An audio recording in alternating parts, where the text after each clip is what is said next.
Hi, I'm Doug Bradley, and on behalf of everyone at Renegade Arts Entertainment, I'd like to welcome you to this 6th volume of Spinechillers. In the early years of the 1840s, Edgar Allan Poe's life was in a more or less familiar process of optimism and despair, creativity and chaos. Promising employment with magazines led to dispute and acrimony.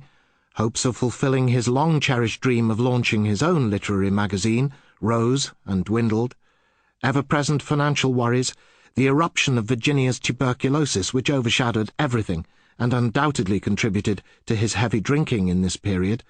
I, by the way, flatly reject the lazy and often stated opinion that Poe was an alcoholic. But drink was no friend to him, and certainly did him no favours at this time. And yet, in spite, or maybe because of all this, it was a richly creative period for him, producing among others The House of Usher, Murders in the Rue Morgue, The Black Cat, The Telltale Heart, and the story which opens this volume, The Pit and the Pendulum, which was first published in 1842. Unusually, Poe gives his story a precise historic and cultural context, the torture and killings of the Spanish Inquisition's auto da fes in the Spanish city of Toledo in the 17th century. But it is not entirely accurate, and really serves only to provide a backdrop for Edgar's imagination to play with his brutal vision of torture. The extraordinary construct of the slowly descending scimitar-bladed pendulum has no model in the appalling armoury of the Inquisition, and must be credited as the author's own astonishing invention. The intensity of the story is typical.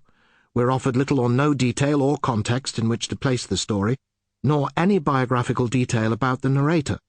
We simply learn that he has been found guilty, of what we have no idea, and he is immediately plunged into his dungeon, and there we stay with him, brilliantly trapped inside his head, and sharing Poe's meticulous detailing of the sensory deprivation and disorientation the narrator endures.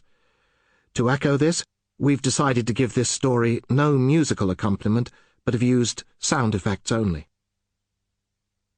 The second story here brings another new name to these volumes, Rudyard Kipling, and I can pretty much guarantee that he will be the only author in this series to have been named after a reservoir, Lake Rudyard in Staffordshire in England, where his parents had met 2 years before his birth as Joseph Rudyard on the penultimate day of 1865 in Mumbai, India, or Bombay, as Kipling would have known it.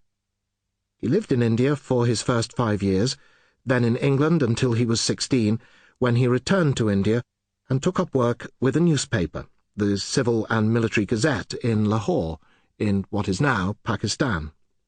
It was in this paper, which Kipling called his mistress and most true love, that his first stories were published. Returning to England in his mid-30s, he married an American, Carrie Balestier, in January 1892, and the couple moved to Vermont in the USA, where their 2 daughters, Josephine and Elsie, were born, and the Jungle Books were written. Returning to England in 1896, where a son, John, was born the following year, the family began to divide its time between England and South Africa. As the new century dawned, Kipling's fame and success were matched by his popularity. In 1907 he became the first English-language recipient of the Nobel Prize for Literature. It's thought that he turned down an invitation to become the Poet Laureate, and also declined several offers of a knighthood. In 1899, the Kiplings had lost their daughter Josephine to pneumonia, and the First World War now claimed the life of his son just a few weeks after his 18th birthday, at the Battle of Loos in 1915, an event which led Kipling to become increasingly vocal in his criticism, if not of the war itself, then certainly of its conduct. He wrote later, in Epitaphs of War, putting words into the mouth of a frontline soldier, perhaps with his son John in mind, "If any question why we died, tell them, because our fathers lied." After the war, he joined the Imperial, now the Commonwealth, War Graves Commission. We all see his legacy to this day, in the biblical phrase, "Their name liveth forevermore in war cemeteries," the phrase, "the glorious dead," inscribed on the cenotaph in London's Whitehall, and the memorial, "known unto God," inscribed on Sample complete. Ready to continue?